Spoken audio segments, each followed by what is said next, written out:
Atenção! Começa agora uma teleaula de Biologia do Ensino Médio. Você vai assistir a teleaula de número 50.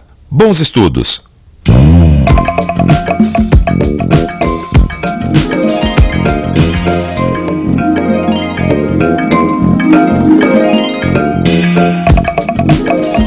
É uma coisa que eu não consigo entender, pai.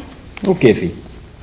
Acabei de ler um artigo que diz que existem mais adolescentes das novas gerações com menos dentes do que os das gerações anteriores. Certo? Qual é o problema?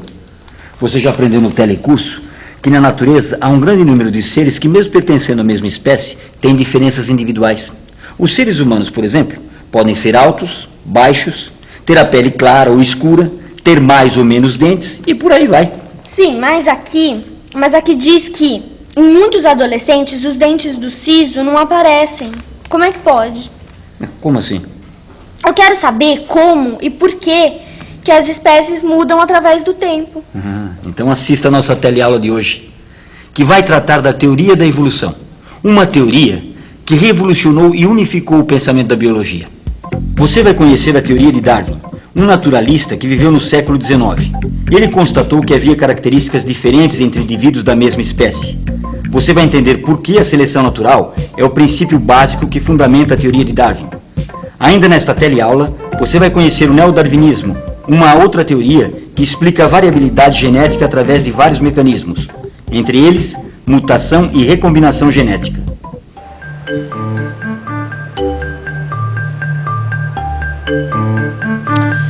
Pode-se dizer que após a teoria da evolução, a biologia nunca mais foi a mesma. As preocupações da humanidade com explicações sobre a diversidade das espécies datam da Grécia Antiga, mas até o final do século XVIII acreditava-se que as espécies não se modificavam e que seu número era fixo. Foi com o trabalho de um jovem naturalista chamado Charles Darwin, que viveu na Inglaterra entre 1809 e 1882, que todas essas crenças se modificaram. Darwin tinha apenas 22 anos quando subiu a bordo do navio inglês HMS Beagle e iniciou uma viagem que durou 5 anos. Durante a jornada, coletou vários exemplares de animais, plantas e fósseis e fez observações sobre as diferenças que encontrava entre indivíduos da mesma espécie. Darwin terminou sua viagem em 1837, convencido de que as espécies se modificavam. Mas como é que elas mudavam? Bom, Darwin teve que ir atrás de mais dados e informações. Darwin começou a estudar detalhadamente os animais domésticos e concluiu que as raças de organismos domésticos, como galinhas, pombos, etc., foram criadas pelo homem que escolhia os indivíduos para cruzamento. Isso eu aprendi lá no sítio do tio João. Que todo criador de animais escolhe os que ele quer que se reproduzam para conseguir raças e variedades que interessam economicamente, né? E isso se chama seleção artificial. Mas quando Darwin constatou, que as raças, as espécies se modificavam artificialmente, começou a se perguntar, e na natureza, como é que as espécies mudam? Aí, para resolver essa questão, ele passou a estudar os fósseis. E então, você sabe o que é um fóssil, Flávio? Eu acho que uma explicação vai bem.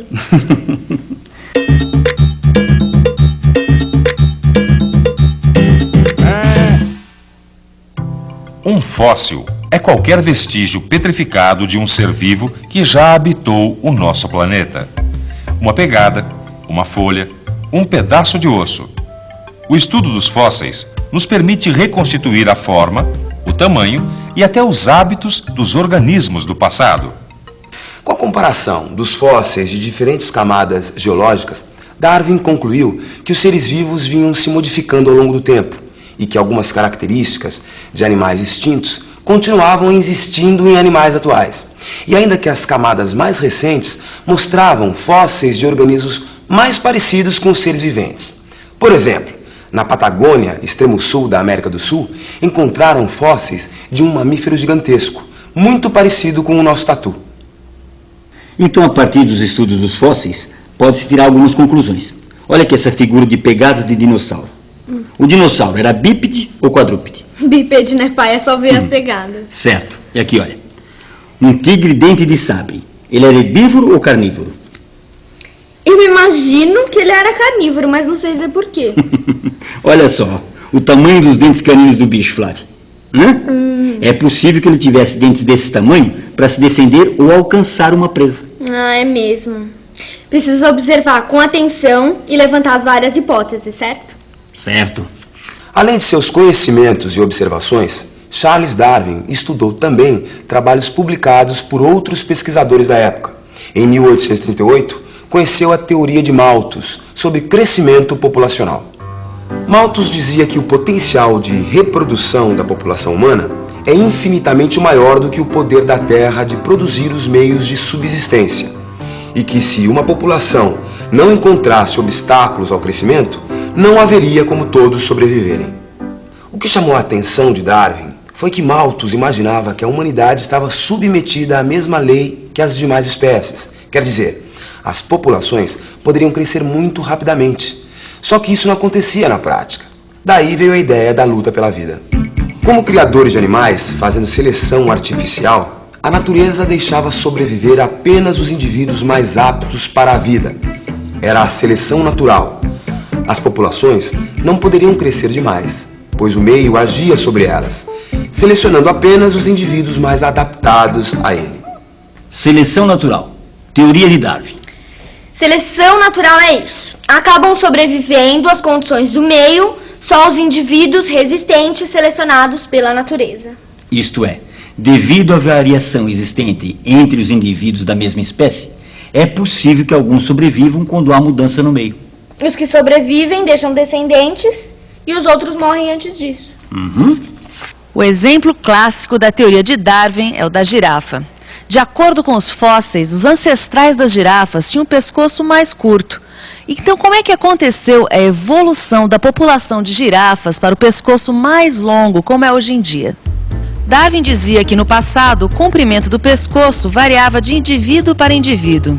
As girafas de pescoços mais longos conseguiam alcançar os ramos mais altos das árvores e por isso tinham maior oferta de alimento e mais chance de sobreviver que as de pescoço mais curto. Desse modo, a seleção